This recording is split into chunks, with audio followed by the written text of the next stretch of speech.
Hey guys, tonight we are traveling back more than 3,000 years to the sun-scorched banks of the Nile, to the very heart of the Egyptian empire, the palace of the living god, Pharaoh. You are about to become a servant there, a tiny cog in a vast and glittering machine. We'll feel the heat, smell the incense and the baking bread, and navigate the silent, all-important rules of a world ruled by divine power. This isn't a story about queens or pharaohs, but about the people who washed their clothes, prepared their meals, and lived in their shadow. And let's be honest about your chances. Between the back-breaking labor, the strange diseases, and the occasional wrath of a minor official with a bad temper, you probably won't survive this in the long run. So, before you get comfortable, take a moment to like the video and subscribe, but only if you genuinely enjoy what I do here. I'm always grateful when you find this type of relaxing educational content and choose to stick around. Feel free to post your location and what time it is where you are. It's always fascinating to see where everyone is listening from. Now, dim the lights, maybe turn on a fan for that soft background hum, and let's ease into tonight's journey together. The first hint of light is a pale grey smear against the eastern desert cliffs, but you are already awake. You weren't woken by a rooster or the sun, but by the familiar ache in your lower back from the reed mat you call a bed. Your home is a small mud brick house, one of dozens packed together in the village set aside for those who serve the palace. The air inside is thick with the lingering smell of sleep and the faint, dusty scent of the earth itself. You share this space with your family, their sleeping forms just lumps under thin linen sheets in the dimness. There is no privacy here, only the shared reality of your collective life. You swing your legs off the low sleeping platform, your feet finding the cool, compacted earth of the floor. You don't need a light to navigate the single room. You know every dip in the floor, every rough patch on the wall. Your first task of the day is simple: a clay pot of water by the door for a quick splash on your face. The water is tepid, but it's enough to chase away the last webs of sleep.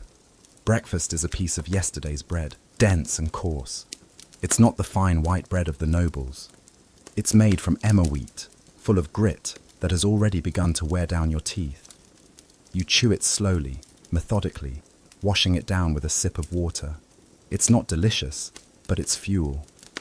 Out in the narrow lane between the houses, others are stirring.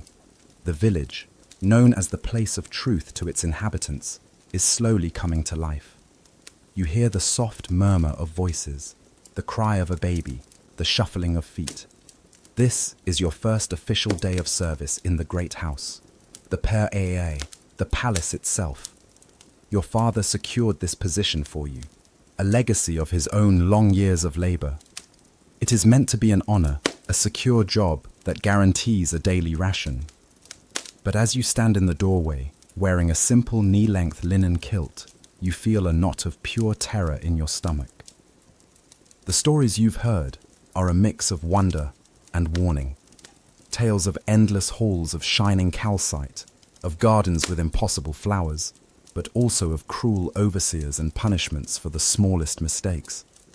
You take a deep breath, the air cool and tasting of dust, and the distant, fertile smell of the river. It's time. You join a small stream of people, all dressed like you, all heading in the same direction.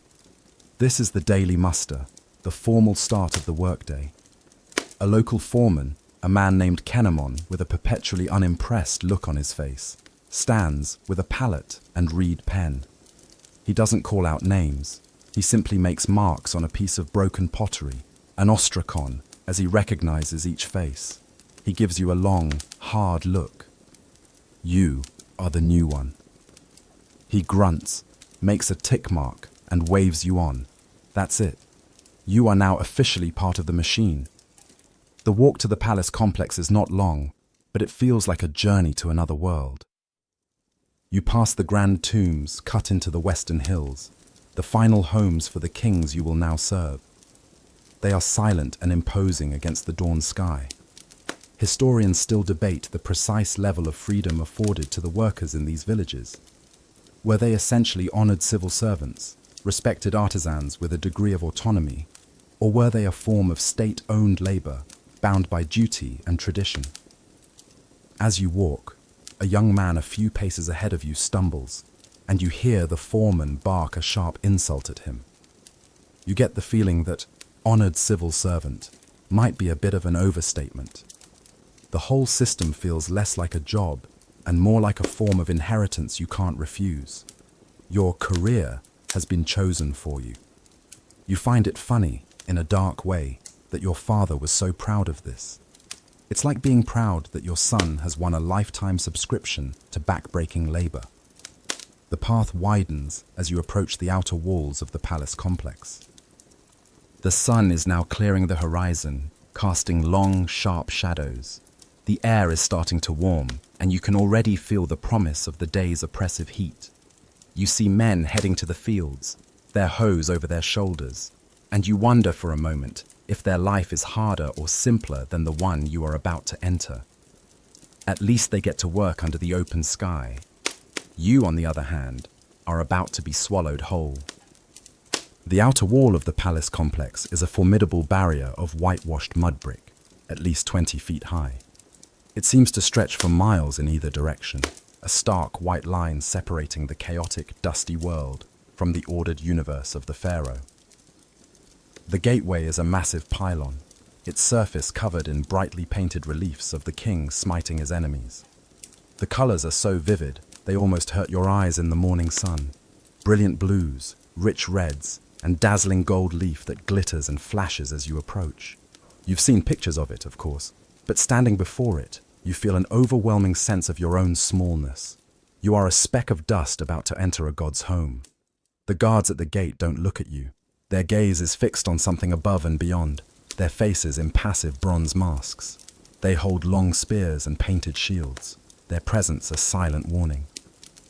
You and your small group of workers are herded through a smaller, secondary entrance cut into the main gate, a door for the unimportant. The moment you step through, the sounds of the outside world are muted, replaced by a low, constant hum of activity. You are in a vast open courtyard, larger than your entire village. The ground is paved with stone, and everywhere you look, people are moving with a sense of urgent purpose. Scribes with pallets tucked into their belts hurry past, their heads down. Soldiers in leather armor march in formation. Women carry large baskets of linen on their heads, walking with a straight-backed grace that you can't imagine ever achieving. The scale is impossible to process. You can see dozens of buildings from where you stand. Towering administrative offices, long, low storehouses, and the distant private walls of the royal residence itself. Historians and archaeologists still argue over the exact layouts of these massive palace complexes, like the one at Malkata or Amarna. Built primarily from mud brick, they were designed for life, not eternity, and have crumbled back into the desert, leaving only foundations and tantalizing clues. Standing here, you understand why it's so confusing. It's not a single building, it's a city. It's a sprawling, organic labyrinth of power, and you don't even have a map. A senior servant, a man whose kilt is made of finer, whiter linen than yours, approaches your group. He doesn't introduce himself. He simply points a finger at you and two other young men. You three, bakery, follow Nacht. He gestures towards another man, who gives you a brief, uninterested nod before turning on his heel. There is no welcome speech, no orientation. Your training is to follow and to do. You hurry after Nacht, practically jogging to keep up. He leads you through a series of smaller courtyards and down a long, colonnaded hallway. The columns are painted to look like bundles of papyrus reeds, their capitals blooming into open flowers just below the ceiling. The air here is cooler, shaded from the sun. You pass open doorways, from which you hear the rhythmic tap-tap-tap of hammers on metal, the whir of spinning flax, the chanting of scribes practicing their letters. Every craft needed to sustain the kingdom seems to have its own workshop here. It's a self-contained universe. You can't help but stare, your head on a swivel. Nacht stops abruptly, and you nearly collide with his back. He turns, his face annoyed. Rule 1, he says, his voice low and flat. You do not stare. You look at the floor, or at the back of the person you are serving. Your eyes are for your work, not for the wonders of the great house. Are you a tourist, or are you here to work? You stammer an apology, your face burning with shame. Work, you mumble, your eyes now fixed on his sandals. It's a good joke, though, calling you a tourist, as if you could ever afford to visit this place of your own free will. He seems to accept this, and without another word, he continues on. You pass by a small, secluded garden. For a moment, you catch the scent of jasmine and the sound of trickling water. You see a woman, clearly a noble lady from her elaborate wig and fine linen dress, sitting on a low stool while a servant fans her. It's a glimpse into a world of leisure and comfort, so far removed from your own that it might as well be on the moon. An odd piece of information you once overheard from a traveling trader comes to mind, that for all their complex rules about purity and station, the ancient Egyptians had a surprisingly practical view on marriage. Divorce was common and could be initiated by either the man or the woman. All it required was a simple public declaration. You wonder if that noble lady, sitting so serenely, has ever had to make such a declaration. Finally, Nacht stops before a long, low building from which a wave of intense heat and a powerful, yeasty smell is emanating. The bakery and the brewery, he announces, with all the enthusiasm of a man showing you to your own tomb. Your new home. Don't burn it down. He gives you a final, withering look. And try not to get lost on your way out. We don't send search parties for kitchen boys. He walks away, leaving you at the entrance to what looks and sounds like the underworld's cafeteria.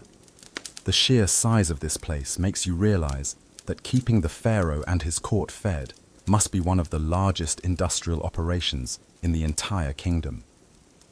The moment you step inside the bakery, the heat hits you like a physical blow. It's a dry, suffocating wave that seems to suck the moisture right out of your skin.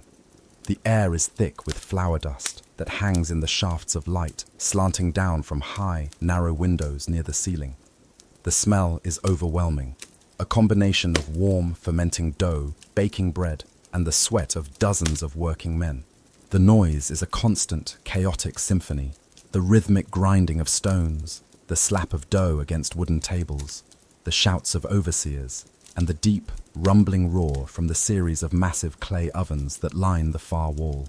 Your guide, Nacht, has already vanished, leaving you and the other two new arrivals standing awkwardly just inside the doorway, coated in a fine layer of flour within seconds. No one pays you any attention. The men working here are focused, their bodies lean and sinewy, glistening with sweat. They move with an economy of motion that speaks of endless repetition. Some are grinding emmer wheat into flour using heavy saddle-shaped querns, a back-breaking, monotonous task. Others are kneading massive troughs of dough, using their feet to work the sticky mass. You see a man lose his footing and almost fall into the trough, which elicits a few tired laughs from his co-workers.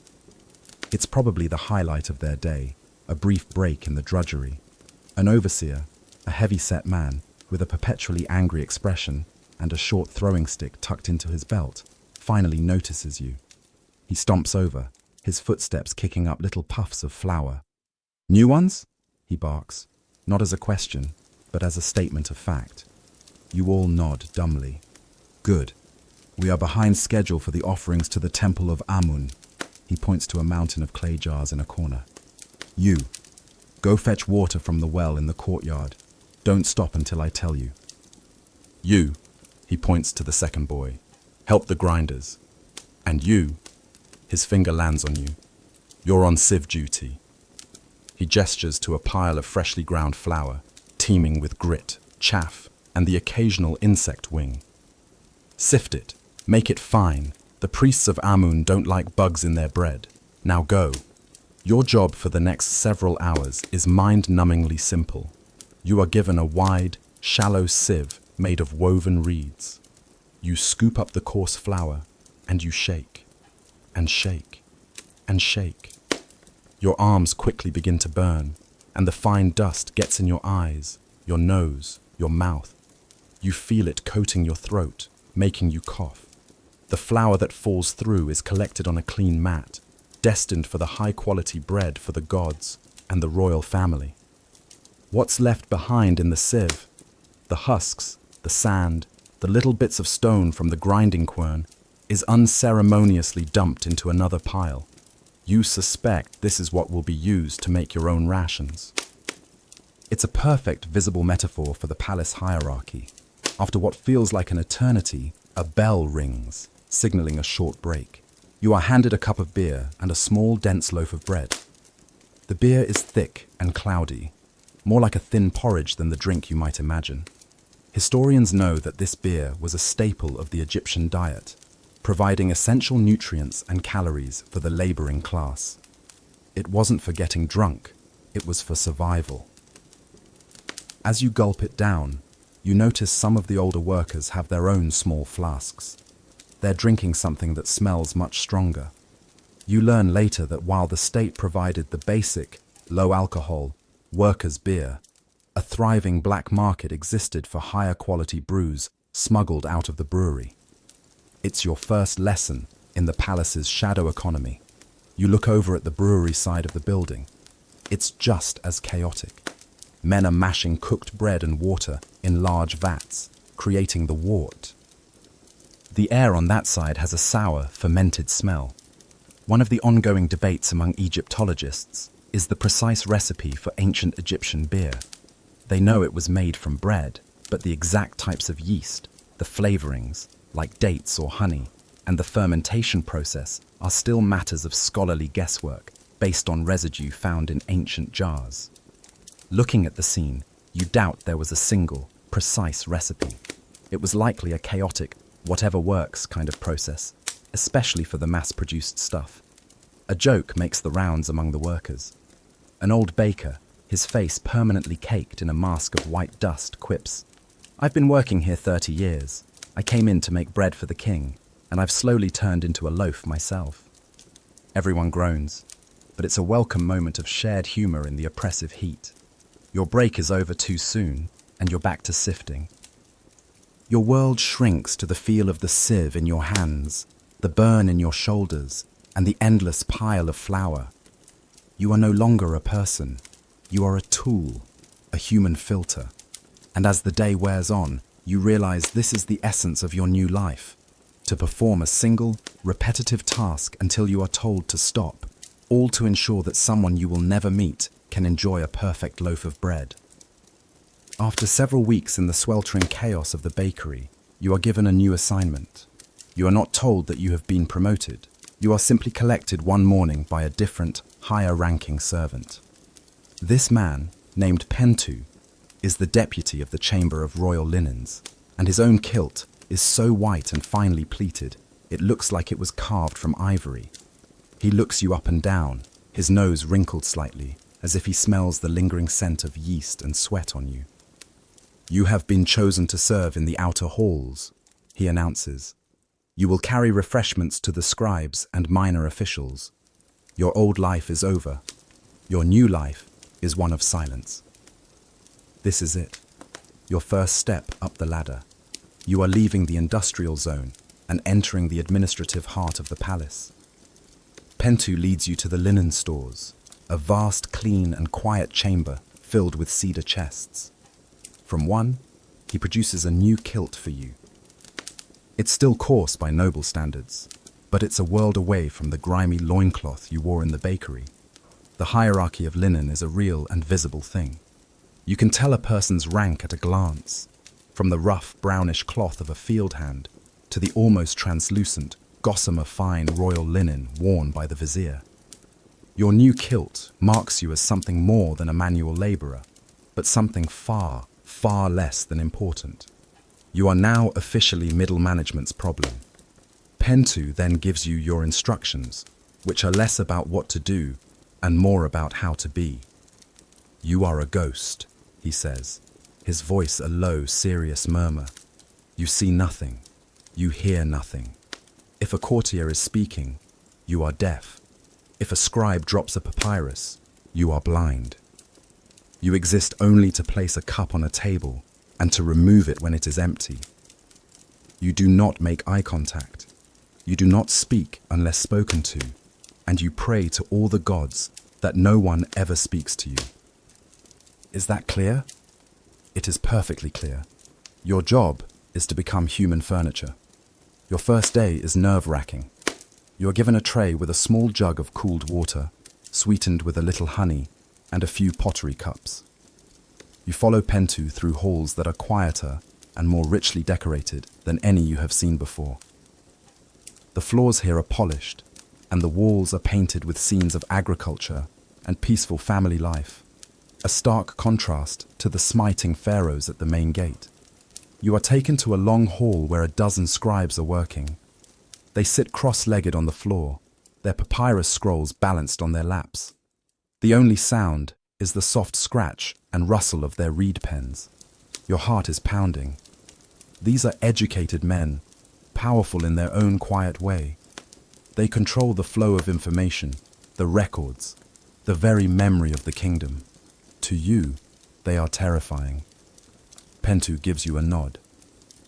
You walk silently into the room, your bare feet making no sound on the stone. You approach the first scribe, your eyes fixed on the floor in front of him. You crouch, place a cup beside him, and pour a small amount of water into it, your hand shaking slightly. You manage not to spill a drop. You repeat this for all 12 scribes. No one looks up. No one acknowledges your existence. You are, as instructed, a ghost. It's an utterly bizarre feeling. In the bakery, you are part of a loud, sweating communal effort. Here, you are an invisible presence in a world of silent thought. You stand by the wall, waiting for someone to empty their cup.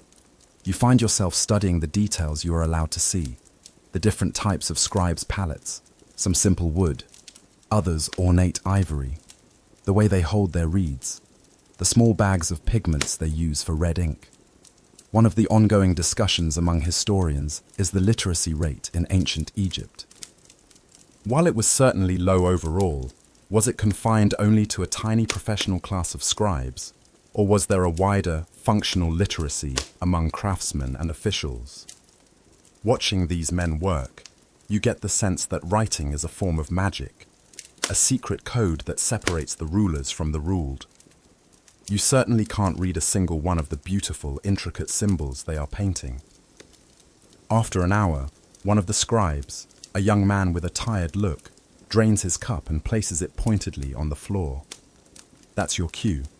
You retrieve it, refill it, and place it back, all without a word. This is your life now. You are an automaton, a silent butler in a world of silent power. You can't help but think it's a bit of a letdown. You'd imagined palace life would be more exciting. Instead, it's just a quieter, more stressful kind of boring. One of the scribes mutters something to his neighbor, and they share a brief, low laugh. You tense up, wondering if you did something wrong. But they're not laughing at you. They don't even know you're there. They're probably sharing a joke about the latest memo from the vizier's office. It's a strange kind of relief, being so insignificant. A truly odd piece of information comes to you from a snippet of conversation you can't help but overhear. One scribe complains to another about the price of castor oil. You learn later that it wasn't just for lamps. It was a common laxative and a popular ingredient in medicinal remedies. It's a very humanizing detail. Even these powerful, educated men have to worry about mundane, slightly embarrassing bodily functions. It makes them seem a little less intimidating. As you finish your first day of invisible service, you reflect that this is a much better gig than the bakery. It's clean, it's quiet, and you don't go home smelling like you fell in a vat of dough. The only downside is the constant low-level fear of making a mistake in front of someone who could have you sent to the Nubian mines with a single casually written note. You decide you prefer the fear to the flower. Your world is now defined by scents. Every part of the palace has its own distinct and powerful aroma, and you learn to navigate by nose as much as by sight. Your days of service in the outer halls are a constant journey through an olfactory landscape. a rich tapestry of smells that tells you exactly where you are and who is nearby. The journey begins each morning in the great courtyard, which has the clean, sharp smell of sun-baked stone and dust, mixed with the faint, ever-present scent of livestock from the temple pens. As you move into the administrative wings where the scribes work, the air changes. It becomes dry and papery, the scent of old papyrus scrolls, mixed with the slightly acrid smell of the carbon-based black ink and the mineral scent of the red ochre ink. It's the smell of bureaucracy, of records and rules. Then there are the corridors leading to the workshops. Each has its own signature. The carpenter's wing smells of cedar and acacia wood, a clean, aromatic scent that you find pleasant. The jeweler's section has a faint metallic tang, the smell of heated copper and melting gold. The weaver's workshops smell of lanolin from the wool and the earthy scent of raw flax. But your duties sometimes take you near less pleasant areas. There are the palace kitchens, a place you are now glad to have escaped. Even from a distance you can smell the roasting meat, the garlic, the onions, and the ever-present greasy smoke. It's a hearty smell, but one that clings to everything. And then there are the latrines. There is no delicate way to put it. The servants' latrines are little more than designated pits, and the smell on a hot day is staggering. It's a thick, ammoniac stench that you learn to walk past while holding your breath. The nobles have slightly better facilities, often a wooden seat over a sand-filled pot that is emptied by servants like you. It is a job nobody wants, and you thank the gods every day that it hasn't been assigned to you. One of the strangest off-topic facts you learn is about Egyptian hygiene. For all their emphasis on purity, their approach to certain things is baffling to your modern sensibilities. You see nobles using a form of deodorant made from incense pellets and porridge, held in their armpits, and you hear whispers of the infamous medical remedy of crocodile dung, used as a contraceptive. You can't imagine how anyone discovered that, or why they thought it was a good idea. It makes the latrine smell seem almost pleasant by comparison. The most powerful and most sacred smells are reserved for the areas closest to the royal residence and the attached temples. As you approach these zones, the air becomes thick with the scent of kai-fi, the most famous and sacred of the Egyptian incenses. It's a complex, heady blend of 16 different ingredients, including juniper, myrrh, frankincense, and cinnamon. Historians and chemists still try to replicate the exact recipe, which was a closely guarded secret of the temple priests. It was burned at dusk to welcome the gods and to purify the air. The scent is meant to be calming, to bring peace. But to you, it smells like power. It's the smell of a world you are not allowed to fully enter. It's the scent of divinity, and it reminds you that you are just a mortal walking through a god's home. One day, while refilling water cups in a chamber near the audience hall, you get your first real taste of palace intrigue. Two minor officials are having a hushed, urgent conversation, assuming you are just part of the furniture. The envoy from Mitanni is furious, one whispers. He says the gold shipment was underweight. He accuses the treasurer of lining his own pockets. The other official shakes his head. A dangerous accusation. The treasurer is the Queen's cousin.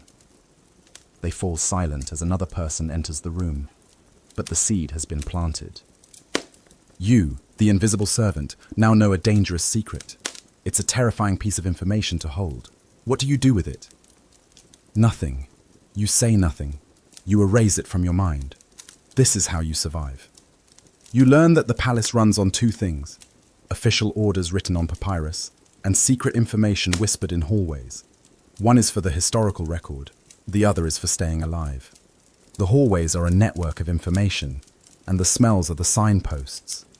You learn to dread the heavy, musky perfume worn by a particularly cruel overseer.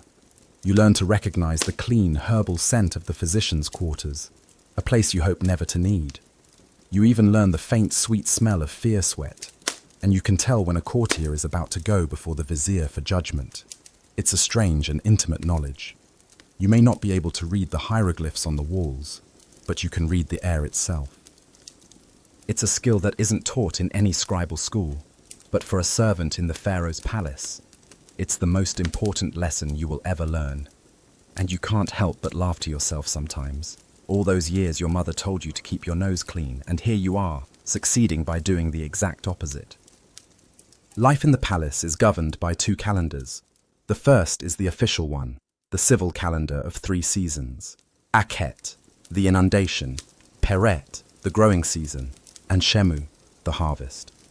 The second, and in many ways more important calendar, is the religious one, a cycle of festivals that dictates the rhythm of life for everyone, from the Pharaoh to you. These festivals are the punctuation marks in the long, monotonous sentence of the year. They are days of spectacle, of sacred duty, and, if you're lucky, of extra rations, of bread and beer. The greatest of all the local festivals in Thebes is the beautiful Feast of the Opet. It's a massive multi-week celebration where the cult statues of the gods, Amun, Mut, and their son Khonsu, are taken from their great temple at Karnak and transported in a grand procession to the temple at Luxor. The entire city, and by extension the palace, grinds to a halt to prepare for this event. For weeks beforehand, the atmosphere in the palace is electric. Workshops operate day and night. The weavers produce enormous quantities of new linen to adorn the sacred barges. The jewelers polish and repair the golden shrines that will house the gods. The kitchens work in a frenzy, preparing thousands of loaves of bread, cakes, and jars of beer that will be distributed to the populace as offerings. Your own duties are doubled. You are constantly running, fetching, and carrying. The demand for water, for clean linen, for everything is endless. The usual quiet of the administrative halls is replaced by a constant buzz of priests, officials, and artisans rushing to and fro. There are no quiet corners anymore. On the day of the main procession, you are given a task that is both a blessing and a curse. You are assigned to a group of servants responsible for carrying large jars of water for the priests and soldiers marching in the parade. It's heavy, grueling work under the full blaze of the Egyptian sun. But it means you get to be outside, to see the festival up close, something most palace servants never get to do. You line up along the Avenue of the Sphinxes, the great stone-paved road that connects the 2 temples. The crowds are immense, a sea of people held back by soldiers. The air is filled with the sound of chanting, the beat of drums, and the blast of trumpets. The smell is of dust, sweat, and the thick, sacred smoke of Kai-Fi incense. You feel a genuine thrill, a sense of being part of something immense and ancient. Then, the procession itself begins. First come the priests, their heads shaved, their bodies clad in pure white linen and leopard skins. They chant hymns, their voices rising and falling in a hypnotic rhythm. Then come soldiers from elite divisions. Their colored shields and spears a moving wall of martial power. You see Nubian archers, their dark skin and feathered headdresses, a stark contrast to the Egyptians. You even see a contingent of Shurden mercenaries, famous for their horned helmets and great bronze swords. The palace has its own army, it seems. A fascinating debate among military historians is the exact role of these foreign mercenaries. Were they a loyal, integrated part of the Egyptian army, or a volatile element kept on a short leash, ready to be used for the most dangerous tasks? Watching their confident, almost arrogant swagger, you guess it's a bit of both. Finally, you see it. Carried on the shoulders of 30 priests, the sacred barge of Amun glides into view. It's not a real boat, but a massive shrine made of gilded cedarwood, its prow and stern decorated with the ram's head of the god. It seems to float above the heads of the crowd, a vessel of pure gold and divine power. A collective gasp, a wave of awe, ripples through the onlookers. People fall to their knees, their heads touching the ground. You, busy with your water jar, can only steal a glance. It's more magnificent than any story you've ever heard. You're so busy gawking you almost trip over a loose paving stone, sloshing water onto the sandals of the man in front of you. He doesn't notice. Everyone's attention is fixed on the god. You feel a strange mix of emotions. Part of you is swept up in the religious fervor, the undeniable power of the spectacle. Another, more cynical part of you, the part that has seen the back-breaking labor and the political maneuvering that goes into an event like this, just sees a very heavy, very expensive box being carried by a group of sweating men. You joke to the servant next to you in a low whisper, "I bet his arms are killing him." The other boy just gives you a terrified look and shakes his head, telling you to be quiet. Even mild sacrilege is a bad idea today. As the procession passes, you are left with the mundane reality of your job, cleaning up. You spend the rest of the day hauling away empty jars and picking up discarded offerings along the route. By the time you return to the palace, you are exhausted, your muscles screaming in protest. You may have witnessed the glory of the gods, but your body only feels the glory of carrying 50 pounds of pottery for 5 miles. That night, you lie on your reed mat, the sounds of the city-wide party still echoing in the distance. You were a part of it all, a tiny, insignificant part. You saw the gods, and you saw the men who carry them, and you are not sure which was more impressive. The palace is a world of rigid, unwritten rules, and the most important rule of all is the one about the Pharaoh. You do not look at the Pharaoh. You do not speak to the Pharaoh. You do not exist in the same reality as the Pharaoh. He is Netjer Nefer, the perfect God. You are, by comparison, less than a whisper of smoke. Your paths are not meant to cross. The royal family lives in a completely separate, heavily guarded part of the palace, a luxurious sanctuary of private apartments, gardens, and throne rooms.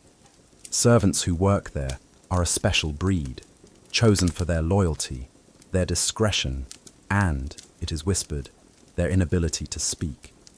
You, in your lowly position, are never supposed to even glimpse the living embodiment of Horus on earth.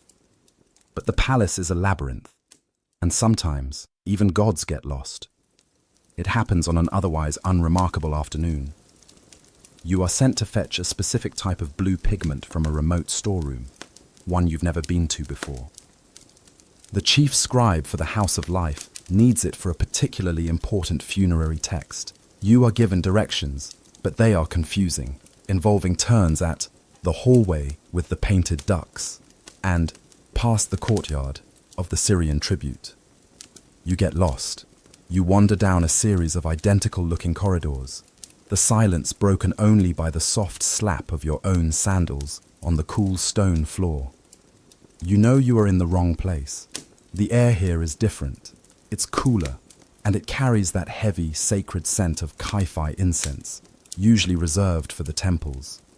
The walls are more finely decorated, the light softer. You feel a prickle of fear on your neck. This is a restricted area. You turn a corner, intending to retrace your steps, and you stop dead.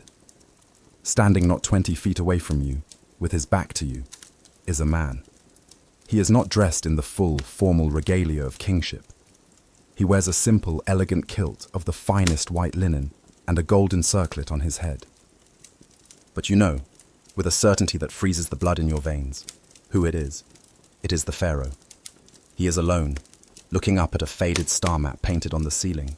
He seems to be contemplating something, lost in thought. Your entire world narrows to this single, terrifying moment.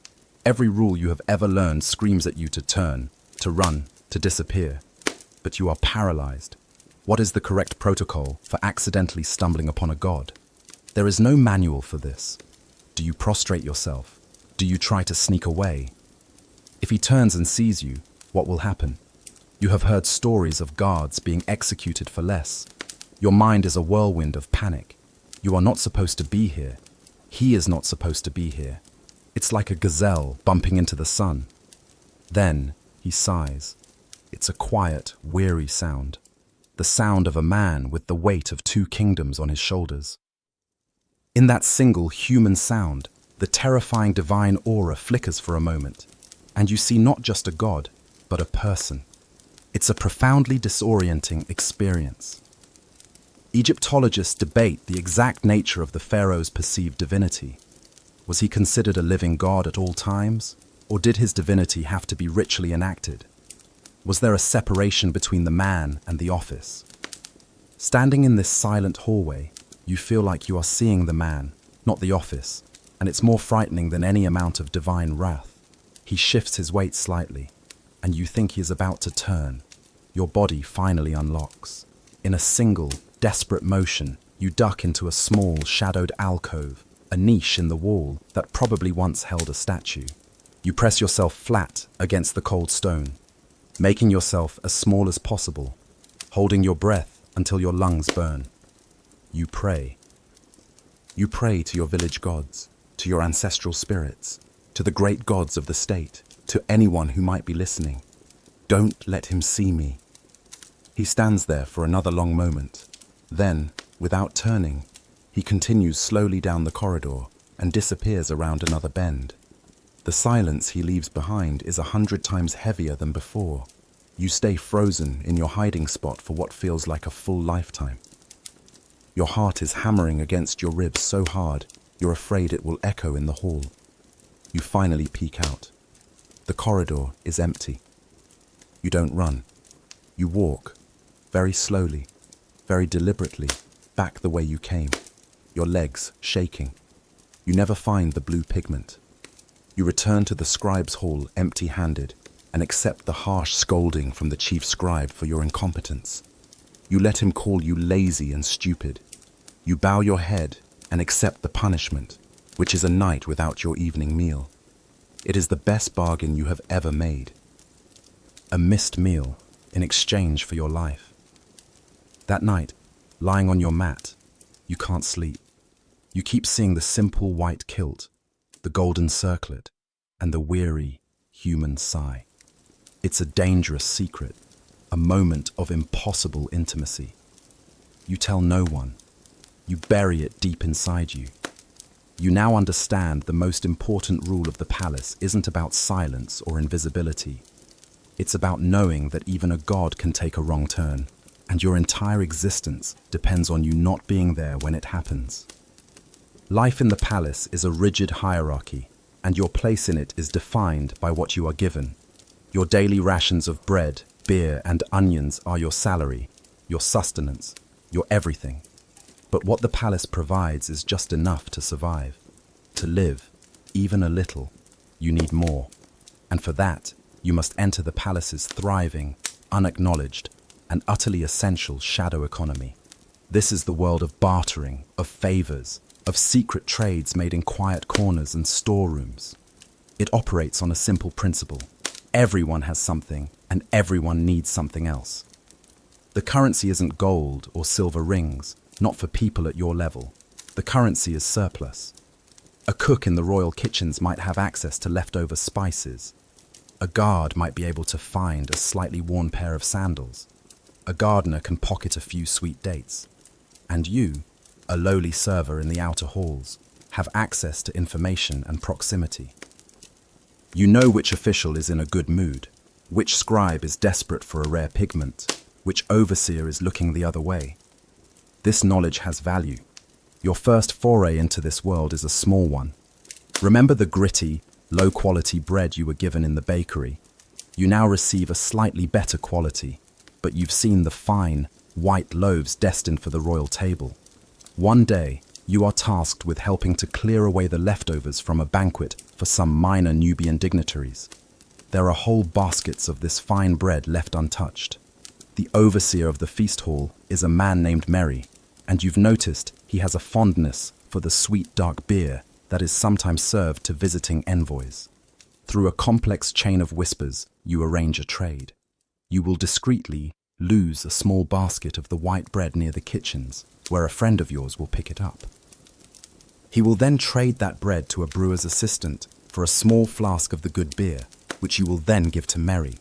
In exchange, Merry will ensure you are assigned to clearing duties more often. No money changes hands. It's a web of favors and commodities. It's also technically theft, and if you are caught, the punishment would be severe. A beating is the least you could expect. But the thrill of it, the small victory of securing a better life for yourself, is intoxicating. It's a little joke you have with yourself. You're not stealing, you're just engaging in strategic surplus redistribution. You use this system to improve your life in small ways. You trade a bit of leftover wine for a needle and thread to mend your kilt. You trade a piece of information about a delayed shipment for a handful of salt, a rare and valuable commodity. Your greatest achievement is acquiring a new pair of sandals. Yours are worn thin, the papyrus soles frayed and broken. Through a long and convoluted series of trades, involving 2 loaves of bread, a pot of honey you skimmed from a delivery, and a promise to warn a guard when the captain of the watch is doing his rounds, you manage to get a pair of sturdy leather sandals that a soldier discarded. They are the most luxurious thing you have ever owned. You feel like a king. An interesting side note to this economy is the role of magic. Official state religion is one thing, but personal belief is another. Many servants believe in the power of amulets and homemade charms. You might see a cook trade a piece of meat for a carved hippo tooth, believed to ward off river spirits. One of the more peculiar items you see traded is a dream interpretation. An old woman who works in the laundry is believed to be able to interpret dreams, and servants will give her small trinkets or bits of food in exchange for her telling them what their night visions mean. Historians often debate the line between religion and magic in ancient Egypt. From your perspective on the ground, there is no line. It's all part of the same system of trying to gain some small measure of control over a chaotic and unpredictable world, whether it's through pleasing a god or bribing an overseer. This shadow economy is the great equalizer of the palace. It cuts across all the rigid hierarchies. You, a servant, might be bartering with a man who is technically a soldier or a craftsman, someone far above you in the official structure. In these secret moments, you are equals, just 2 people trying to get by. It fosters a strange sense of community, a conspiracy of the overlooked. You all know the risks. You all know the rules of this secret game. Don't get greedy, don't cheat, and never, ever get caught. You learn to read people, to haggle silently with a glance, to know the value of everything from a handful of lentils to a well-timed piece of gossip. It's a far more practical education than any scribal school could provide. And as you walk through the grand halls in your new leather sandals, you feel a quiet sense of pride. The palace may own your labor, but your ingenuity is all your own. In the sun-drenched world of the palace, life is fragile. A slip on a polished floor, a cut from a broken pot, a fever that arrives with the humid summer heat. Any of these can be a death sentence. The official, state-sponsored gods are for matters of the kingdom, the harvest, victory in battle, the eternal journey of the Pharaoh. But for the immediate, terrifying problems of your own body, you turn to a different, more personal world of magic, medicine, and faith. When you wake up one morning with a pounding headache and a fever that makes your skin feel like it's on fire, your first thought is not of the palace physicians. They are for the nobles. Their remedies involve expensive, imported ingredients and elaborate written spells. You cannot afford their fees, nor would they deign to treat you. Your first line of defense is the world you know, the folk wisdom and magical beliefs of the servant class. Your roommate, an older man who has worked in the stables for 20 years, sees you shivering on your mat. He doesn't say much. He simply goes to his small wooden chest and takes out an amulet. It's a small, crudely carved piece of blue faience in the shape of the goddess Taweret, the terrifying-looking but benevolent hippopotamus deity who protects mothers and children. Wear this, he says, pressing it into your hand. She will devour the fever demon. You tie it around your neck with a piece of string. The amulet feels cool against your hot skin. It's a small comfort, but a comfort nonetheless. You are too sick to work, a dangerous situation. Missing your duties for a day can mean losing your rations. Missing several days could mean being cast out of the palace altogether. Your friends cover for you. One claims you were sent on an urgent errand to the other side of the complex. Another does a portion of your work. It's a risk for them, part of the unspoken code of mutual survival that exists in the shadows of the great house. That afternoon, your roommate brings you a remedy. It's a foul-smelling concoction of boiled garlic, honey, and some kind of bitter herb. "Drink," he orders. You choke it down. It tastes like something dredged from the bottom of the Nile, but you drink every drop.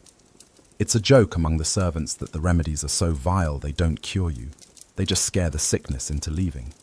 This blend of practical medicine and magic is typical. The Egyptians were skilled observers of the human body. The famous Ebers Papyrus, one of the oldest medical texts in the world, contains hundreds of remedies, many of which have a recognizable, if rudimentary, scientific basis. It lists castor oil as a laxative, honey as an antiseptic, and willow bark, a source of salicylic acid, the active ingredient in aspirin, for pain relief. But mixed in with these practical recipes are magical spells. Each remedy was supposed to be recited with a specific incantation, calling on a god to make the medicine effective. There was no separation between science and sorcery. A great debate among medical historians is how much of this was placebo and how much was genuine belief in the supernatural. Did the doctor believe the spell was as important as the herb? Watching your friend's sincere faith in the power of Taweret, you suspect he would find the question meaningless. The herb, the spell, the amulet, it's all part of the same healing power. You are sick for 3 days. You drift in and out of a feverish, hallucinatory state. In your dreams, you see the hippo goddess fighting a shadowy serpent demon at the foot of your sleeping mat. The world of the gods feels intensely real, closer and more vivid than the stone walls of your room. On the 4th day, your fever breaks. You wake up drenched in sweat, weak and aching, but alive. The headache is gone. Was it the amulet, the garlic potion, the care of your friends, or did the illness simply run its course? You don't know. But you keep the Taweret amulet around your neck. You don't want to take any chances. As you recover, you learn more about the palace's medical underbelly. You hear of a man who specializes in scorpion stings, using a poultice and a spell to Isis. You hear of a woman who sets broken bones, using linen splints and a quiet chant. These are the real doctors for people like you. They don't have fancy papyrus scrolls, but they have practical experience and the trust of the community. A particularly odd belief you encounter is the idea that certain illnesses are caused by the anger of the dead.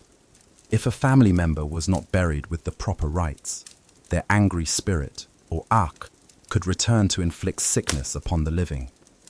The only cure was to go to the tomb and perform the rituals correctly, offering bread and beer to appease the spirit. It's a reminder that in Egypt, the dead are never truly gone. They are neighbors, and they can be angry neighbors if you don't treat them with respect. You return to your duties, still a bit shaky, but profoundly grateful. You have faced your own mortality, and, with a little help from your friends, a hippo goddess, and some very bad-tasting medicine, you have survived. You make sure to repay your debts, giving your friends a portion of your rations and promising a favor in the future.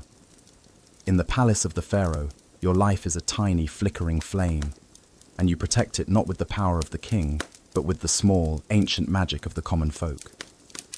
Your reputation for being quiet, efficient, and most importantly, invisible, has not gone unnoticed. One morning, the formidable Pentu, the deputy of the Chamber of Royal Linens, summons you again. This is unusual. Summons from Pentu usually mean you've done something wrong, or you're about to be given a truly awful task. He leads you not to the administrative halls, but in the direction of the royal residence itself, a part of the palace you are forbidden to enter. Your stomach clenches with anxiety. He takes you to a heavily guarded doorway, flanked by 2 enormous soldiers who look like they were carved from granite. Pentu speaks a quiet word to them, and they let you pass. You are now inside the inner sanctum. The change is immediate. The air is still, cool, cool and heavily perfumed with a scent of lotus blossoms and expensive oils. The floors are of polished alabaster that seems to glow with its own inner light. The walls are not just painted, but inlaid with brilliant blue faience tiles and delicate patterns of gold. This is a world of unimaginable wealth and beauty. You follow Pentu down a corridor to a set of tall cedar doors. He stops and turns to you, his face more serious than you have ever seen it. "You have been given a great honor," he says in a low whisper. "You will serve for a time in the house of the genere, the private quarters of the royal women. The great royal wife has need of an extra hand." He leans in closer. "The rules of invisibility are 10 times more important here. You are less than a ghost. You are a shadow, a breeze. You will do exactly as you are told by the senior maids. You will speak to no one else.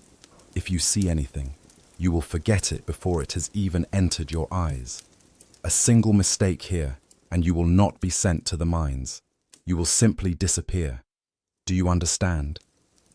You nod, unable to speak.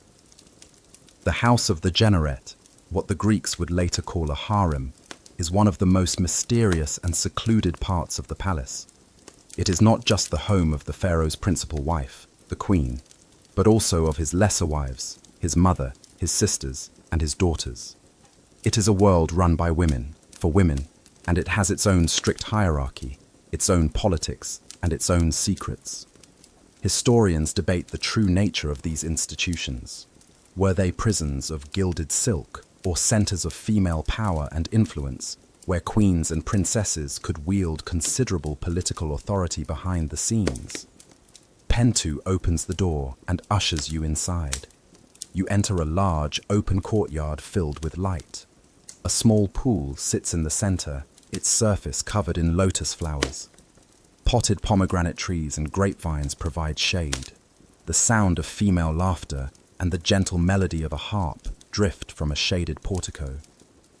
Several women, clearly noble ladies, are lounging on low couches, attended by servants.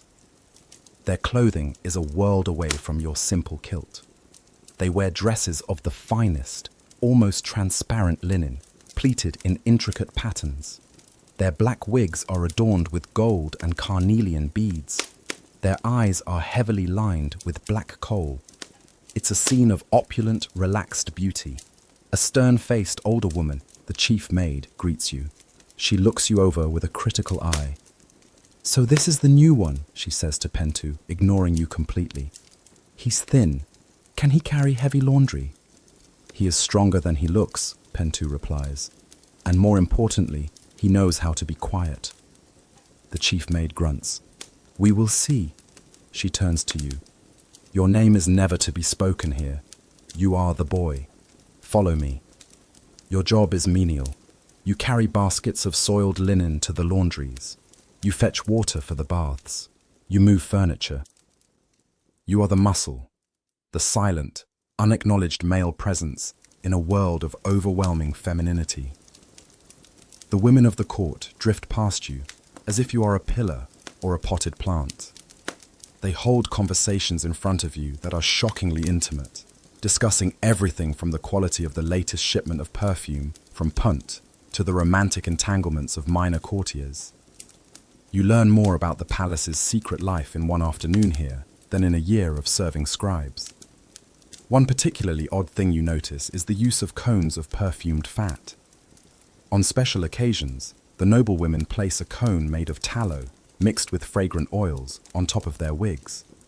Throughout the evening, the heat from their bodies melts the cone, sending rivulets of scented grease down their hair and shoulders. It's considered the height of fashion and luxury. To you, it just looks incredibly messy. It seems like a strange way to get your best dress all greasy, but you're not here to judge. You're here to be invisible.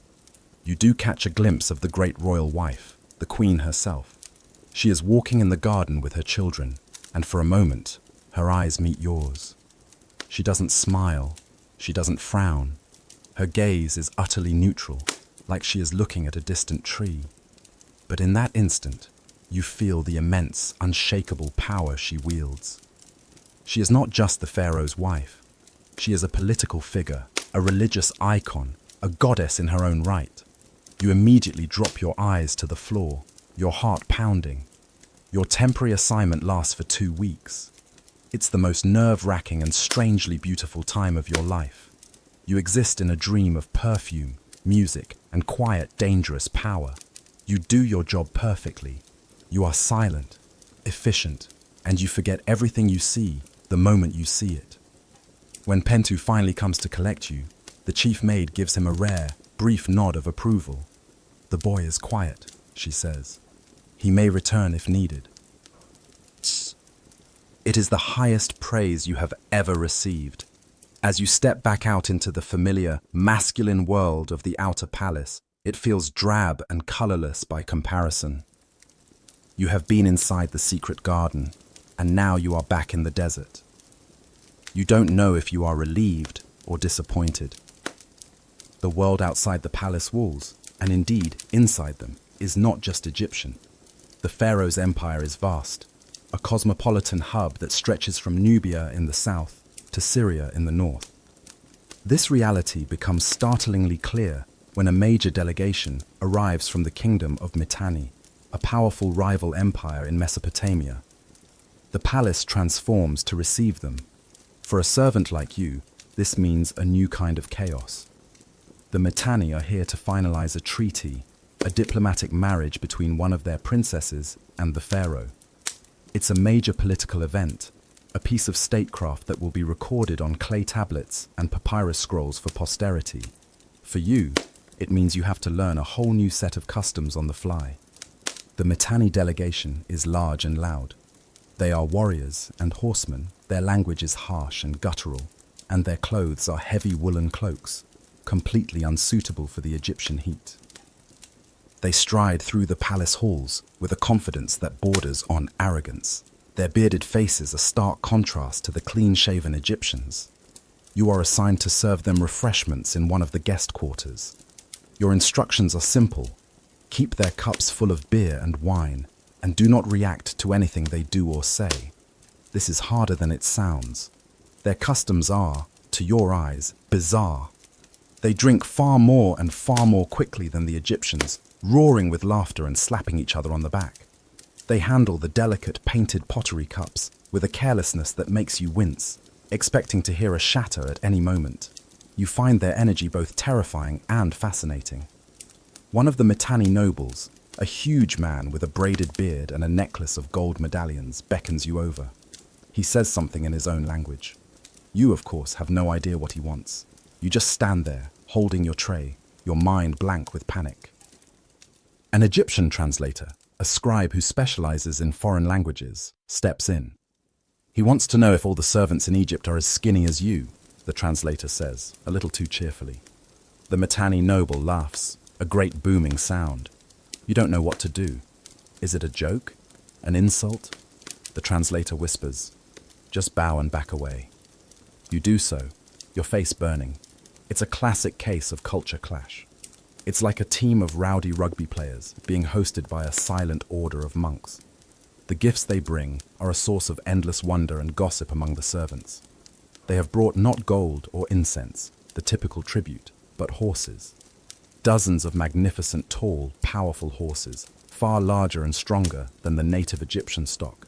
They also bring a chariot made of a dark foreign wood, inlaid with silver. The Egyptians are masters of the chariot in warfare, but these Mitanni horses represent a new infusion of valuable military bloodlines. There is much debate among modern historians about the Amarna letters, a collection of diplomatic correspondence found on clay tablets, mostly written in Akkadian, the lingua franca of the time. These letters reveal a complex, personal, and often contentious relationship between the great powers. Kings address each other as brother, but they also complain bitterly about the quality of gifts. A Mitanni king might complain that the gold sent by Pharaoh was not pure, or a Babylonian king might grumble that his daughter, sent for marriage, has not been heard from since. You get a ground-level view of this. In the kitchens, the cooks are complaining that the Mitanni have demanded goat meat, which is less common than beef or fowl. In the stables, the grooms are marveling at the strength of the new horses. but complaining about their temperament. The whole palace is abuzz with the strangeness of their guests. A particularly odd and amusing cultural misunderstanding occurs during a feast. The Mitanni are served a dish of roasted quail. One of the nobles, unused to the small bones, accidentally swallows one and begins to choke. Panic ensues. He turns red, gasping for air.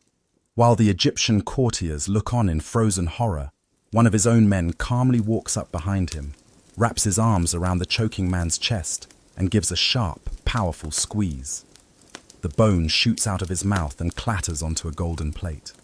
The man takes a deep breath, slaps his friend on the back, and immediately goes back to his meal as if nothing happened. The Egyptians are scandalized by the raw physical display. The Mitanni act like it's a perfectly normal dinner table procedure. You, hiding behind a column, have just witnessed the world's first, and probably most aggressive, Heimlich maneuver. It's a hilarious, shocking moment that perfectly encapsulates the difference between the two cultures. Serving these foreign dignitaries is a lesson in perspective. It reminds you that your world, the world of Egypt, of Pharaoh and the Nile, is not the only one. There are other kings, other gods, and other very strange ways of clearing your throat. It makes the world feel larger and your own place in it even smaller. When the delegation finally leaves, taking their new Egyptian princess with them, a collective sigh of relief seems to run through the entire palace. Life can return to its normal, predictable, and distinctly Egyptian rhythm. You, for one, are glad. It's much easier to be an invisible servant when you don't have to worry about being part of an international incident. The life of the palace, and indeed of all Egypt, is ruled by the Nile. The great river is the source of all wealth, all food, all life. Its annual flood, the inundation or akhet, is not a disaster, but a blessing, a predictable miracle that deposits a rich layer of fertile black silt upon the farmlands. The entire calendar is built around it, and when the inundation season begins, life in the palace changes dramatically. For you, the first sign is the change in the air. A humid, fecund smell begins to drift in from the east, the smell of rising water and damp earth. Then come the official reports, delivered by runners from the Nilometers further south. These are structures built to measure the height of the flood, and the news they bring determines the mood of the entire kingdom. A low Nile means potential famine. A catastrophically high Nile can mean washed-out villages and destroyed dikes. A perfect Nile, rising to just the right height, means a year of bounty and celebration. This year, the reports are good. The flood is strong and steady. The palace buzzes with a kind of relieved energy. The Pharaoh, as the guarantor of Ma'at, the cosmic order and balance, is seen to have done his job. The gods are pleased.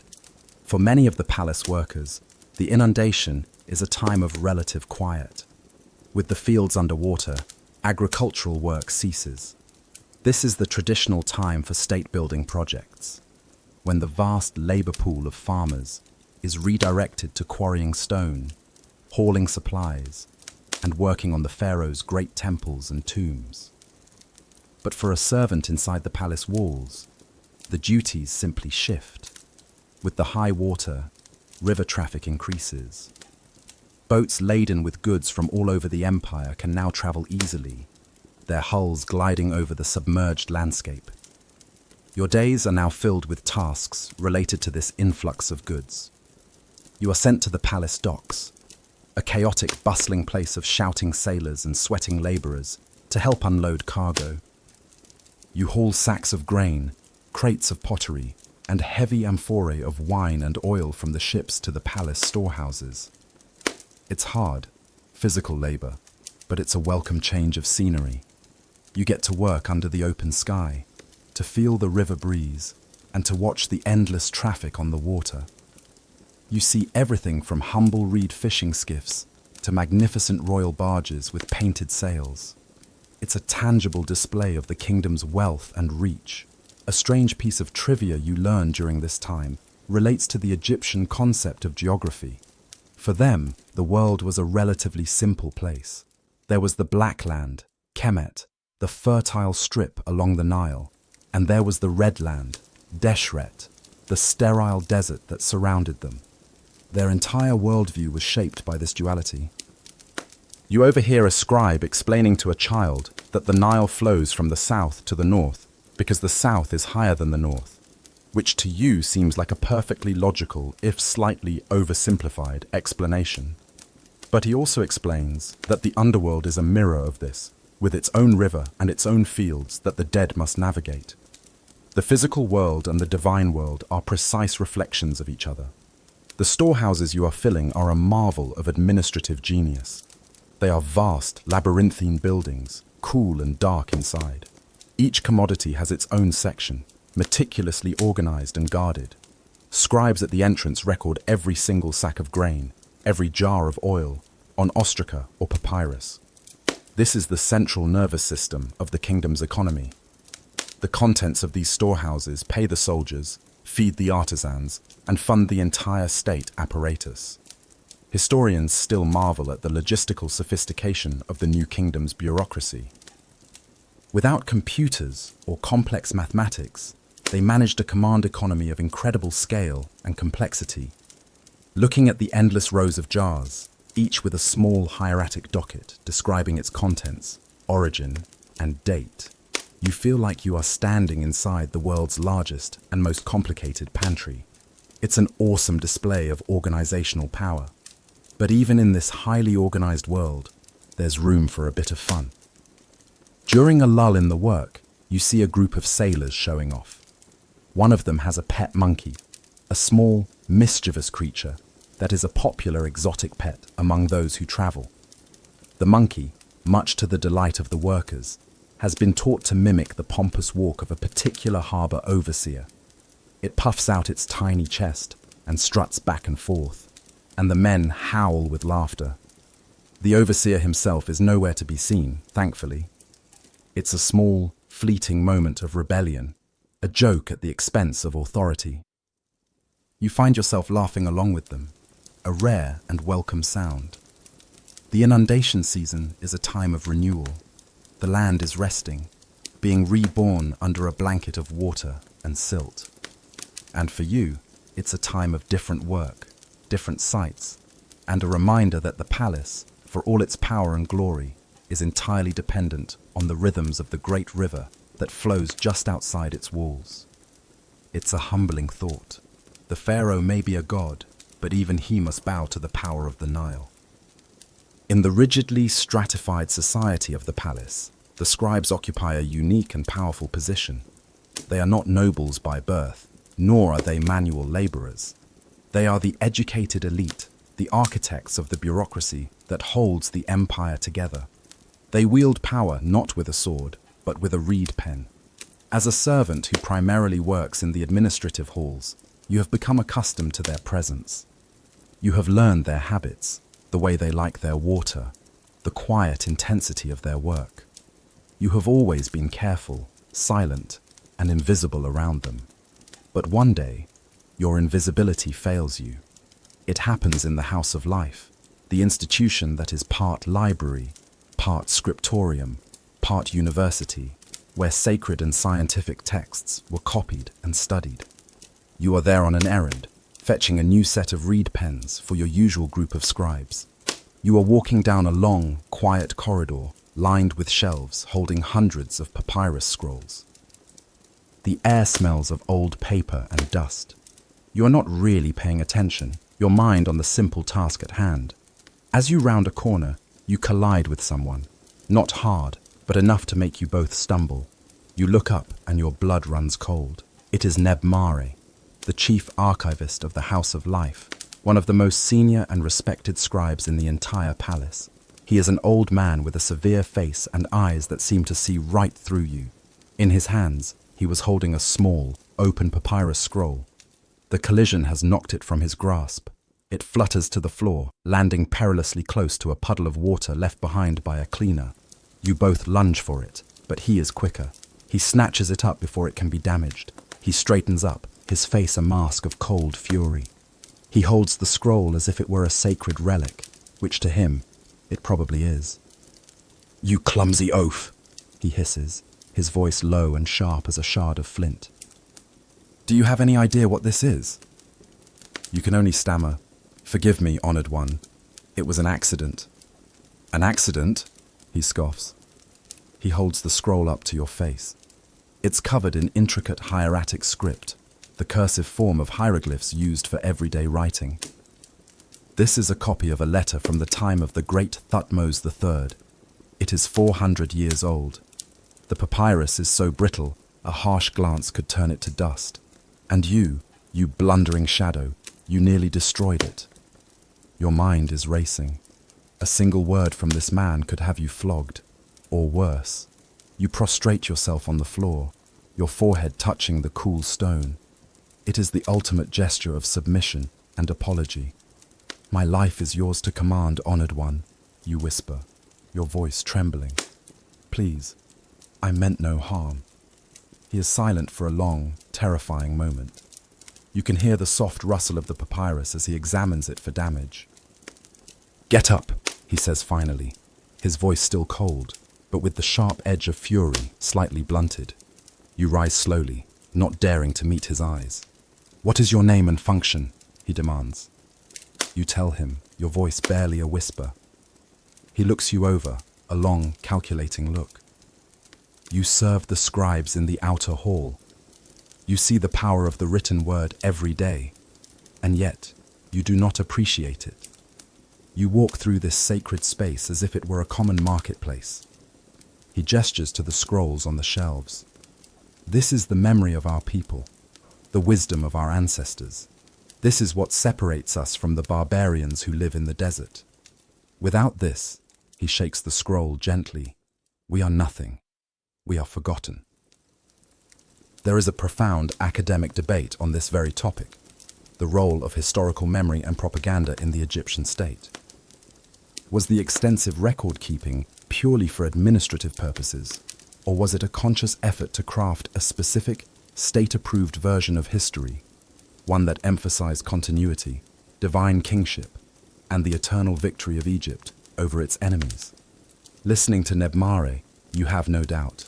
It is all of that, and more. To him, writing is not a job. It is a sacred trust. He continues his lecture, his voice filled with the passion of a true believer. He tells you about the years of training it takes to become a scribe, the hundreds of hieroglyphic signs one must master, the discipline required to write with clarity and beauty. We are the guardians of eternity, he says, his voice ringing with conviction. You expect punishment, but instead, he gives you something far worse, a lesson. He unrolls the scroll carefully and begins to read from it, translating the ancient script into the spoken language of the day. It's a report from a garrison commander on the Syrian frontier, detailing a minor skirmish with a band of nomads. It's dry, official, and, to you, incredibly boring. But to Nebmar, it is a direct link to the glorious past. After what feels like an hour, he finally rolls it back up. Perhaps now you have some small inkling of what you nearly destroyed, he says. He gives you one last withering look. Now go, and try to walk with the care that your betters deserve. You flee. You don't even remember getting the reed pens. You just get out of the house of life as fast as you can. It was a terrifying encounter, but a strangely educational one. You have been scolded by a true intellectual, a man whose entire world is built of words. You have been given a private lecture on the importance of history by a man who is a living part of it. It's a bit like being yelled at by a walking, talking museum exhibit. You decide that serving warriors or politicians is far less stressful. At least with them, the threats are simple and physical. With a scribe like Nebmar, the disappointment is intellectual, and somehow that feels much, much worse. Time in the palace is marked not just by festivals, but by the great milestones of the pharaoh's own life. The most important of these, after his coronation, is the Sed festival, or the Heb Sed. This is an ancient and profoundly strange jubilee, traditionally celebrated in the 30th year of a king's reign, and then more frequently thereafter. It is a ritual of renewal, a ceremony designed to magically rejuvenate the aging king and reaffirm his fitness to rule. When the 30th year of your pharaoh's reign approaches, the entire palace complex begins to prepare for this rare and momentous event. The said festival is not a single day, but a series of complex rituals lasting for weeks. It requires the construction of a special festival hall, a huge open-air courtyard with platforms for the thrones of the gods and the king. For months beforehand, you and hundreds of other workers are conscripted into this building project.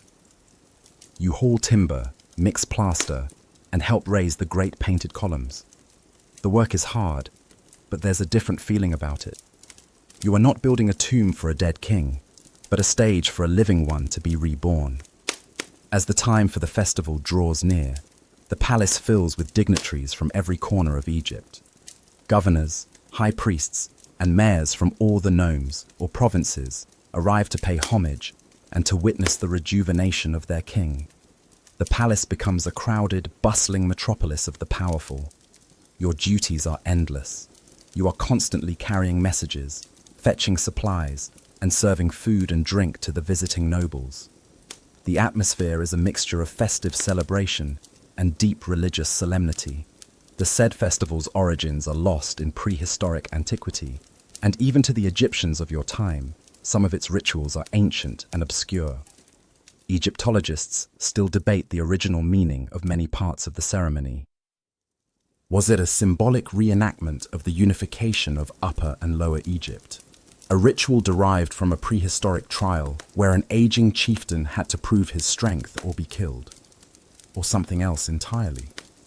The centerpiece of the festival is a strange and demanding physical test for the pharaoh. After weeks of preliminary rites, he must perform a ritual run. Dressed in a specific archaic style of kilt, with an animal tail attached to the back, the king must run a course around a set of boundary markers within the festival court. This is not a race. It is a demonstration of his physical vitality.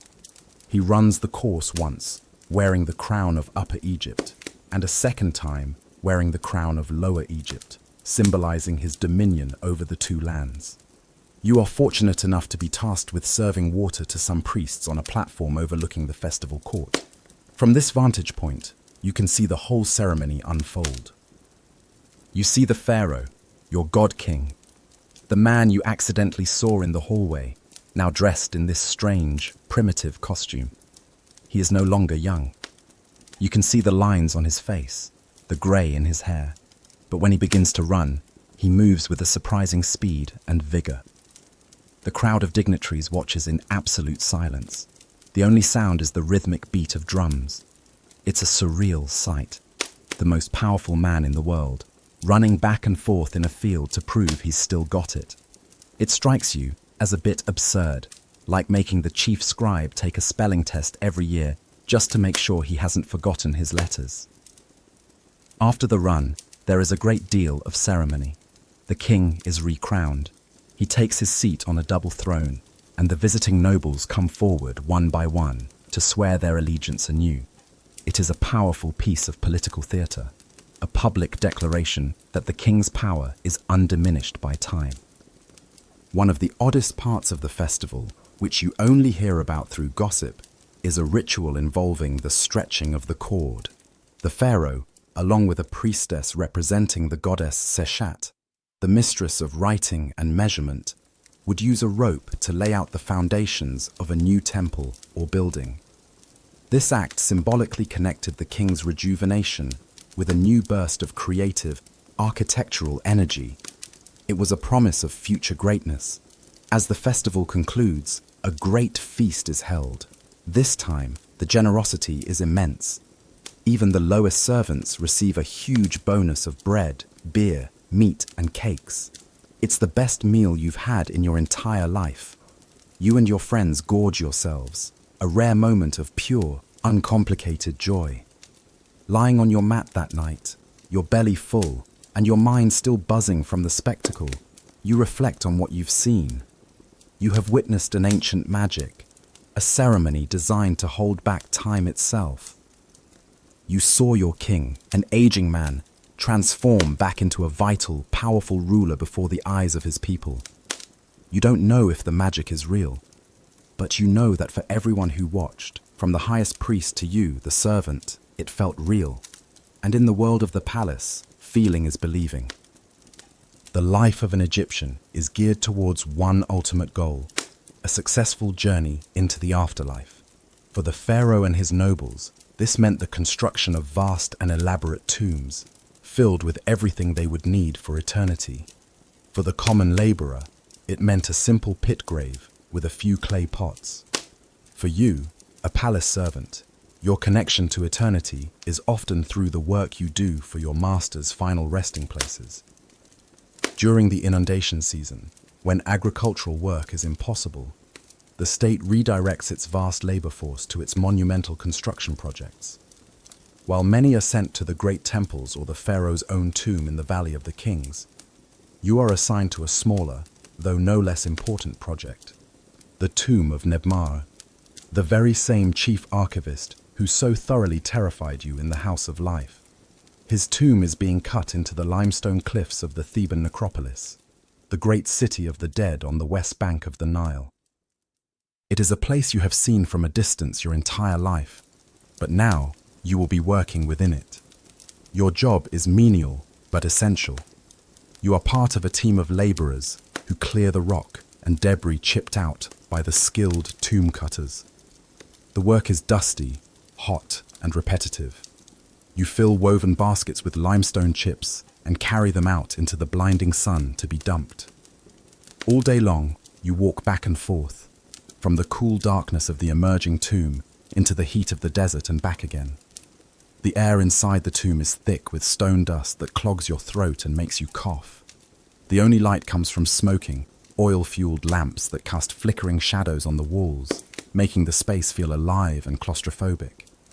The noise is constant, the sharp rhythmic clink, clink, clink of the copper chisels on the stone, the grunts of the laborers, and the shouted orders of the overseer. Despite the grueling nature of the work, there is a sense of purpose here that is different from your palace duties. You are building a house of eternity. Every basket of rock you carry away helps to create a space that is meant to last forever. You see the tomb take shape day by day.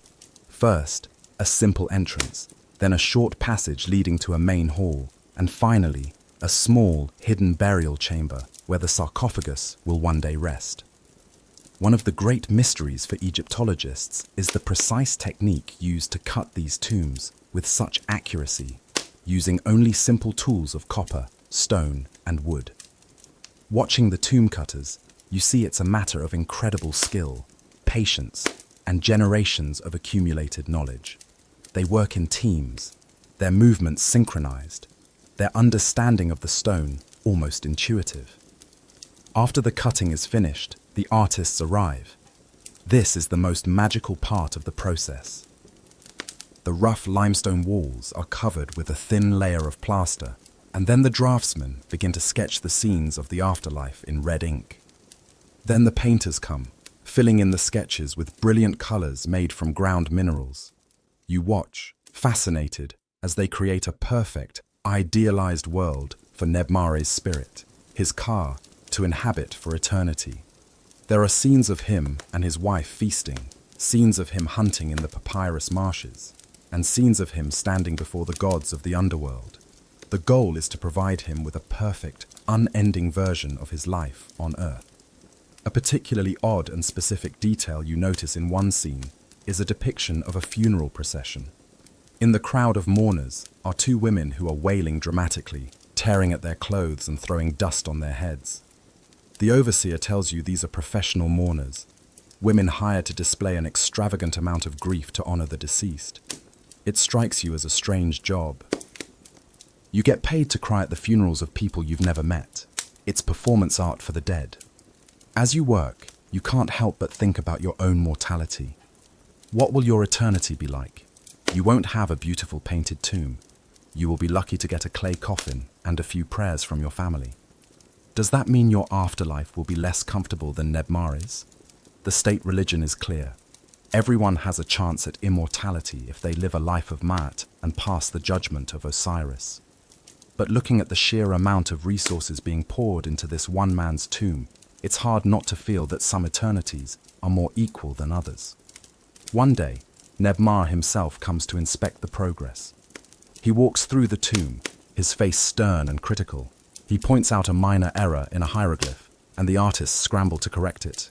He looks right past you, the boy he lectured so severely, as if you were just another pile of rubble. It's a joke you share later with the other laborers. You spent all that time hauling rocks out, and he doesn't even recognize you.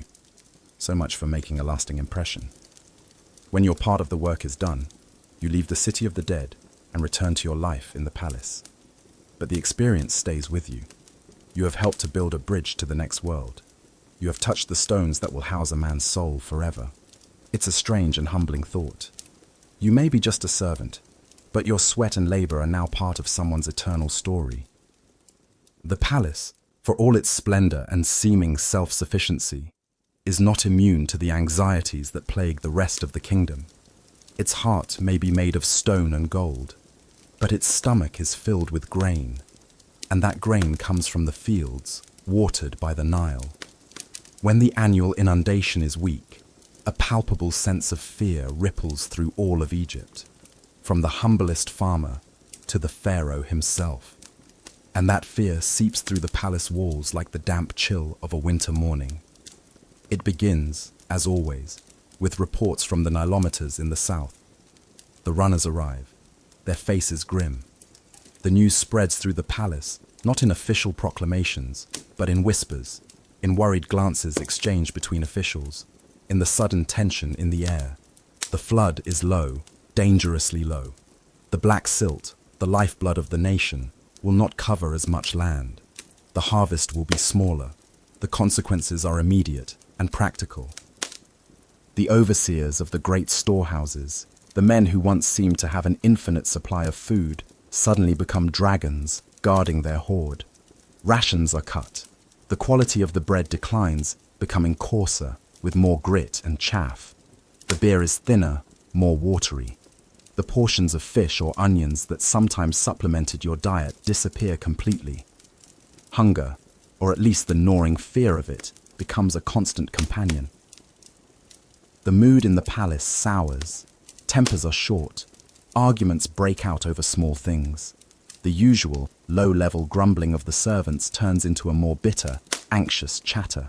You see more beatings administered by overseers for minor infractions. The pressure from the top is being passed down the hierarchy, and you are at the very bottom. You overhear conversations you shouldn't. Scribes talk of food riots in the provincial towns. Officials worry about being able to pay the soldiers and the tomb workers their usual wages of grain. The entire, complex machinery of the state is threatened by this single, simple problem: not enough water. There is a great deal of academic debate about how the Egyptian state managed these periodic famines.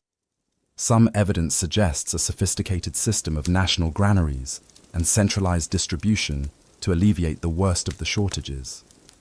Other accounts, particularly from later periods, paint a grim picture of social breakdown, starvation, and chaos. The truth is likely somewhere in between. From your vantage point, it feels like the system is bending, but not yet breaking. The palace is trying to project an aura of calm and control, but you can feel the desperation underneath. The religious response is immediate. The Pharaoh orders special ceremonies at all the great temples. Processions are held. Enormous offerings are made to Hapi, the god of the Nile, and to Khnum, the ram-headed god who was believed to fashion the sources of the river on his potter's wheel. You are drafted to help carry some of these offerings, baskets of the very food that is now being denied to you, to the temple of Amun. The irony is not lost on you. You are starving so that the gods can feast, in the hope that they will then feed you.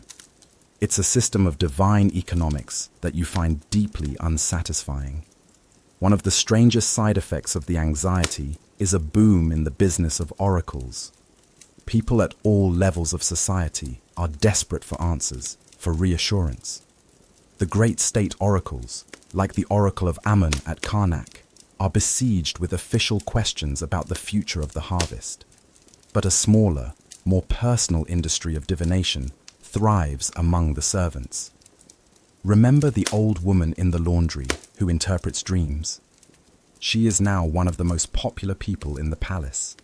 Servants line up to trade their last few trinkets for her to tell them if their dreams of feasting or famine will come true. A particularly odd form of divination you witness is lecanomancy, or scrying with oil. A specialist pours a small amount of oil onto the surface of a bowl of water and then reads the shapes and patterns it makes to predict the future. It seems like nonsense to you, just blobs of oil floating on water, but people watch with rapt attention, desperate for any sign of hope. "I see a boat, heavily laden," the scryer will say, and a sigh of relief will go through the small crowd. A boat means food is coming. As the weeks turn into months, the situation grows more dire. You see people becoming thinner. The faces of your friends are gaunt. The usual banter and jokes in the servants' quarters are replaced by a heavy, lethargic silence. You learn to conserve your energy, to move slowly, to not waste a single calorie. Your life shrinks down to a simple, brutal calculation of work versus food. You even find yourself eyeing the pigeons in the courtyard with a hunger you've never felt before. The fear of a bad harvest is not just an economic problem, it's a theological one. It strikes at the very heart of the Egyptian worldview. It means that Ma'at, the divine order, has been disrupted. It means the Pharaoh's connection to the gods is failing. It is a crisis of faith as much as a crisis of agriculture. And as you lie on your mat at night, your stomach aching with emptiness, you find yourself praying with a fervor you didn't know you possessed. You pray for rain in the distant Ethiopian highlands. You pray for the river to rise. You pray for the return of order. You pray for a simple loaf of bread. The years in the palace have passed in a blur of seasons and festivals. You are no longer the young, terrified boy who stumbled into the bakery. You are a man, your face lined by the sun, your hands calloused by years of work. Your body, which was once your strongest asset, is beginning to betray you. Your back aches in the morning. Your knees protest when you have to crouch to serve a scribe. You are growing old in the service of the great house. What does the future hold for a servant like you? There is no formal retirement. There is no pension plan. You are expected to work until you can work no more. Your value to the palace is directly proportional to your physical ability. As that wanes, so does your security. You see it happening to the older servants all around you. Men who were once strong laborers are now given the lightest of tasks: watching a doorway, sweeping a courtyard, shooing birds away from the gardens. Their rations are reduced, just enough to keep them alive. They become ghosts in the palace, shuffling through the halls they once strode through with purpose. It is a slow, quiet, and undignified fading away. You begin to contemplate your own future with a growing sense of dread. Will you end up like old Kenneman, the man who spent 40 years in the stables, now sitting all day by the gates with a vacant look in his eyes? It is a grim prospect. The palace provides for you as long as you are useful. When that usefulness ends, you are on your own. Many Egyptologists debate the social safety nets available to the elderly or infirm in ancient Egypt. While family was the primary source of support, what happened to those without children or whose families were too poor to care for them? Some texts suggest that temples may have provided a form of charity, but the extent of this is unknown. For most, it seems, old age was a precarious and frightening time. You start to make small preparations, a quiet hoarding of resources for the inevitable decline. You trade a favor for a small, sharp copper knife.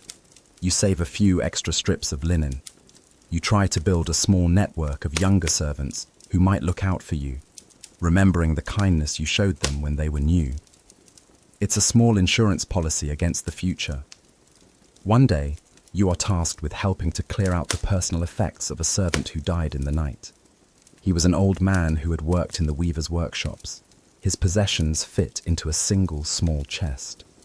There is a worn-out kilt, a pair of broken sandals, a clay cup, and a single polished stone that he probably kept as a good luck charm. That's it, the sum total of a lifetime of labor. The sight fills you with a profound sadness. Is this all that will be left of you? A few meager objects in a box? You think about your family, back in the village. You have sent them what little surplus you could over the years, but you have not seen them in a long time. The palace has become your entire world. You have no wife, no children of your own. The palace is a jealous master. It does not leave much room for a personal life. One of the oddest, most poignant things you've seen is how servants try to create a legacy. Since they cannot build great tombs, they leave their marks in other ways. In a hidden corner of a storeroom, you've seen a series of names and dates scratched into the wall, a secret record of the men who worked there. It's a form of graffiti that says, "I was here, I existed." It's a small act of defiance against the overwhelming anonymity of your life. You begin to think about your own legacy. What will you leave behind? You have no great deeds to your name. You have not commanded armies or built temples. You have lived a life in the shadows, a life of quiet service, but you have been a good friend. You have been honest in your dealings in the shadow economy. You have shown kindness to the younger servants. Perhaps that is its own kind of monument. You share a joke with another aging servant, a man who works in the kitchens. "At least we don't have to worry about being judged by Osiris," you say. "We've been living in the underworld for 30 years already." He laughs, a tired, wheezing sound. The humor is dark, but it's a comfort. It's the gallows humor of the lifelong employee. As you continue your duties, moving a little more slowly now, a little more carefully, you come to a kind of peace with your situation. You cannot change your fate. You are a servant, and you will die a servant. But you can choose how you live the time you have left. You can choose to live with dignity, with kindness, with a quiet sense of your own worth, even if the world around you does not acknowledge it. You are not a king or a scribe, but you are a man. And in the grand, eternal halls of the Pharaoh's palace, that is enough. The sun is setting over the Theban hills, painting the sky in shades of orange and purple. The day's work is done, and a quiet calm begins to settle over the vast palace complex. The frantic energy of the day gives way to the soft, cool hush of the evening. You have been given a simple, final task for the day: to check the oil levels in the lamps along a little used corridor in the administrative wing. It's a peaceful, solitary job. As you walk down the long, empty hall, your footsteps echoing softly, you are alone with your thoughts. This corridor is old. The paint on the walls is faded, the plaster cracked in places. It is a part of the palace that has seen centuries of use, a place of quiet, forgotten history. You run your hand along the wall, the stone cool and smooth under your calloused fingers. You think back on your life here. The fear of your first day, the heat of the bakery, the silent terror of your encounter with the Pharaoh, the strange beauty of the Queen's quarters, the taste of the feast at the said festival. It all seems like a dream now, a long and complicated story that has been your life. In a shadowy corner of the corridor, partially hidden behind a pillar, you see it. A series of small, incised marks on the stone. It's another one of the secret graffiti records left by servants long gone. You can just make out the shape of a boat, a crudely drawn eye of Horus, and a few names written in clumsy beginner's hieroglyphs. These are the echoes of lives like yours, faint whispers in the great stone silence of eternity. You look around. The corridor is deserted. The last rays of sunlight are slanting through a high window, illuminating the dust motes dancing in the air. On impulse, you take out the small, sharp copper knife you acquired through the shadow economy all those years ago. It has been your faithful tool, your secret possession. your little piece of independence. You find a clear, smooth spot on the wall, in the same hidden corner as the other marks. Your hand is shaking slightly, not from fear, but from the weight of the moment. What will you carve? Your name? A prayer? A joke? You decide on something simple, something that represents your life. You carefully, deliberately, scratch the outline of a single, perfect loaf of bread into the stone. It is a memory of your first job, a symbol of the rations that sustained you, a reminder of the simple, essential things. It is your story, told in a single image. You run your finger over the shallow grooves. It's not a grand monument. It will never be seen by a king or a scribe. It will likely be plastered over in a few years, or fade with the centuries, until it is nothing but a faint scar on the stone. But for now, it is here. You were here. You place a hand flat against the wall, over your carving. You can almost feel the faint vibrations of the palace's long life, the countless footsteps, the whispered secrets, the forgotten stories held within the stone. You are a part of that story now. A tiny, anonymous, but indelible part. It is enough. A sense of peace settles over you, a quiet acceptance. Your life has not been one of glory or fame, but it has been a life lived. You have survived, you have endured, and you have left your mark. The vastness of the palace begins to soften in the encroaching twilight, its sharp, sun-beaten edges dissolving into gentle shadows. The great halls, once filled with the determined shuffle of sandals and the murmur of official business, now hold a deep and resonant silence. The air, once thick with the scents of labor and incense, now carries only the cool, clean fragrance of the desert night, a vast and calming emptiness that promises rest. You can let go of the day's anxieties, the weight of your duties, and the constant, quiet vigilance that has been your companion for so long. There are no more cups to fill, no more corridors to sweep, no more invisible corners to press yourself into. The great machine of the palace is sleeping, and you can allow yourself to drift with it into a state of serene stillness. The stories etched into the stones will remain, holding the echoes of your footsteps and the faint imprint of your hand, but they no longer require your attention. Your own story for the night is ending, its narrative thread loosening into the soft, abstract patterns of impending sleep. Feel the coolness of the floor beneath you, the simple texture of the linen covering you, and the gentle rhythmic rise and fall of your own breath. Each exhalation is a quiet release, letting go of the past, of the heat, of the effort, allowing a profound sense of tranquility to settle deep within your bones. The whispers of history are fading now, becoming a soft, indistinguishable hum, like the distant sound of the Nile flowing endlessly and peacefully in the dark. End of story. Sweet dreams.